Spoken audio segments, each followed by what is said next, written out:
Students, आज हम class 6 की जो पोएम है द काइट इसको पढ़ने जा रहे हैं। और ये हैरी वैन ने लिखी है इस पोएम को जो कंपोज किया है वो हैरी वैन ने किया है। इस पोएम को हम पढ़ने जा रहे हैं। सब बच्चे बड़े ध्यान से लाइन बाय लाइन एक्सप्लेनेशन इसको सुनेंगे। All of us like to fly kites. हम में से हर कोई चाहता है, हर किसी को अच्छा लगता है पतंग उड़ाना। तो हर कोई ये चाहता है कि पतंग उड़ाए। आपने भी कभी पतंग उड़ाई होगी, और जैसे आप पतंग उड़ाते हैं तो उसके बाद कैसा एक्सपीरियंस मिलता है, कैसा अनुभव मिलता है, ये सब चीज़ इस पोएम में समझाने की कोशिश की गई है। तो all of us fly likes to fly kite. हम में से हर कोई चाहता है कि वो पतंग उड़ाए। हम में से हर किसी को पतंग उड़ाना बहुत अच्छा लगता है। Have you ever try to fly one. अब इसमें एक क्वेश्चन पूछा गया है, क्या आपने कभी कोई पतंग उड़ाई है।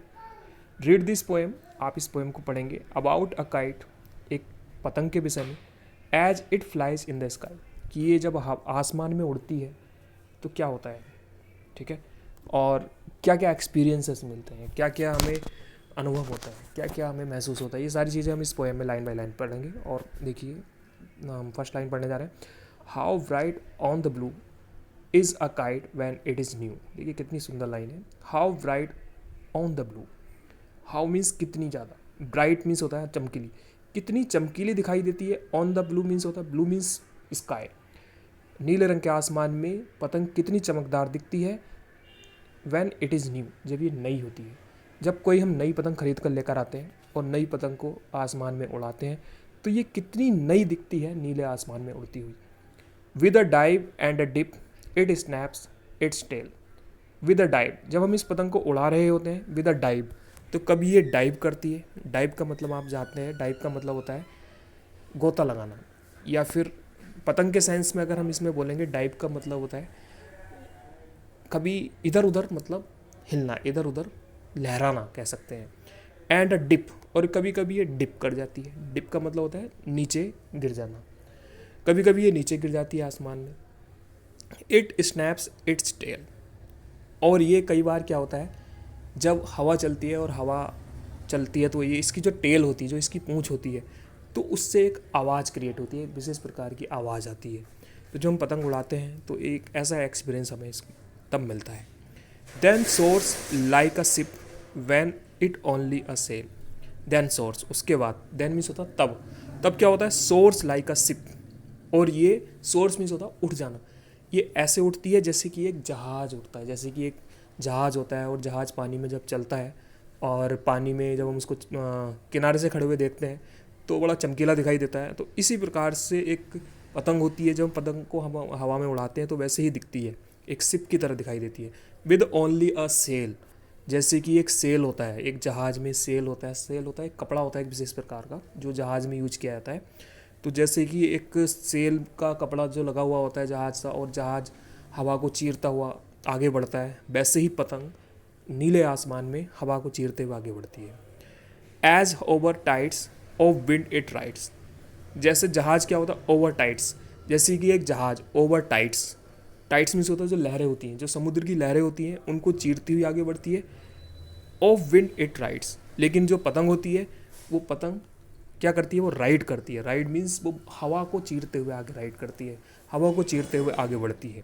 तो ये इसका मीनिंग है। आगे देखिए, climbs to the crest of a gust and pulls. Climbs to the crest, और जब हवा चल रही होती है तो ये ऊपर उड़ने लगती है, ऊपर चढ़ने लगती है। क्लाइम का मतलब जानते हैं, चढ़ जाती है, ऊपर चढ़ जाती है। टू द क्रेस्ट, आसमान में और ऊपर चली जाती है। ऑफ गस्ट एंड पुल्स, ऐसा तब होता है जब गस्ट चलती है, जब हवा चलती है। एंड पुल्स, और जब हम इसको खींचते हैं तो ये स्थिर हो जाती है। Then seems to rest as wind falls. Then seems to rest, और उसके बाद थोड़ी देर बाद जब हवा गिर जाती है, फॉल्स, फॉल्स मीन्स होता है हवा रुक जाती है। फॉल्स मीन्स वैसे गिरना होता है, लेकिन यहाँ पे इसका, इस पोएम के सेंस में इसका मतलब होता है रुकना। जब हवा रुक जाती है, देन सीम्स टू रेस्ट, तो ऐसा लगता है जैसे पतंग रेस्ट कर रही हो, जैसे पतंग आराम कर रही हो, ऐसा लगता है।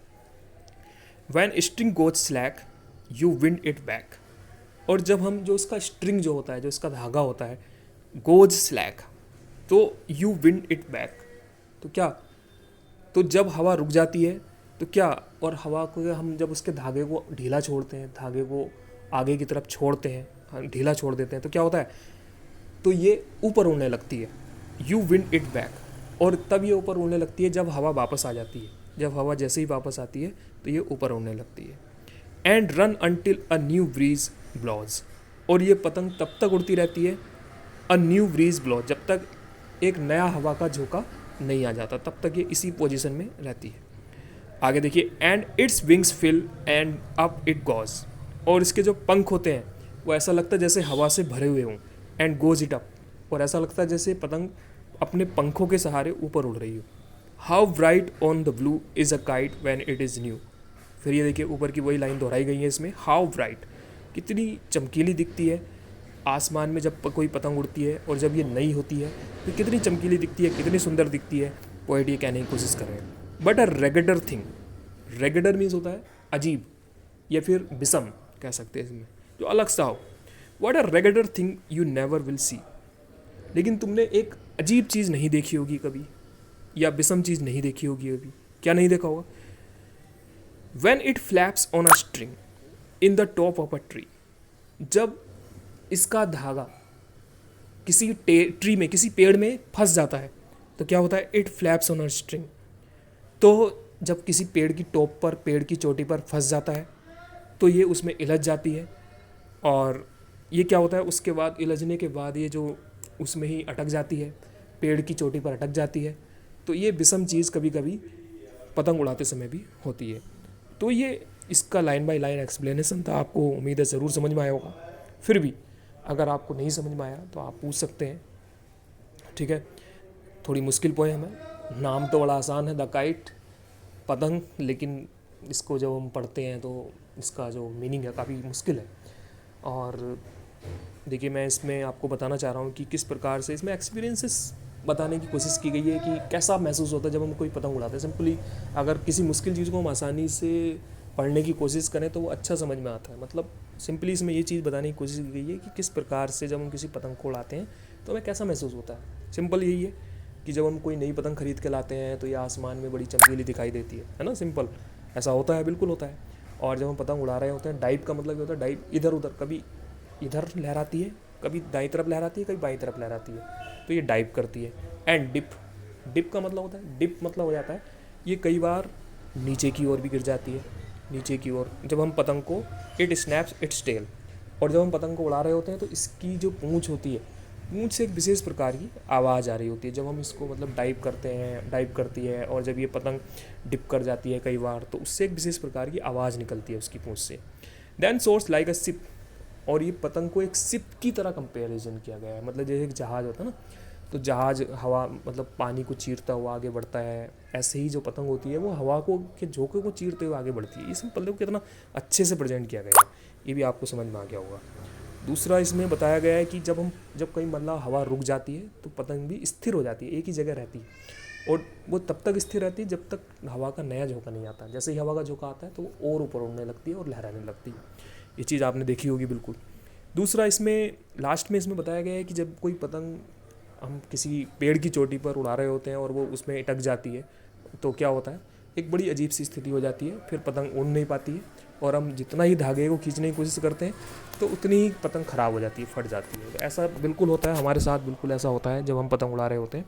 तो आपके साथ भी ऐसा ही हुआ होगा। तो आप इसको समझने की कोशिश करेंगे, आप इसके जो डिफ़िकल्ट वर्ड्स हैं उसका मीनिंग लिखेंगे, लगभग 10 डिफ़िकल्ट वर्ड्स की मीनिंग लिखेंगे। एक काम तो ये करेंगे, और दूसरा ये इस पोएम को अपनी कॉपी में कर्सिव राइटिंग में लिखेंगे, ये ज़रूर करेंगे सारे बच्चे।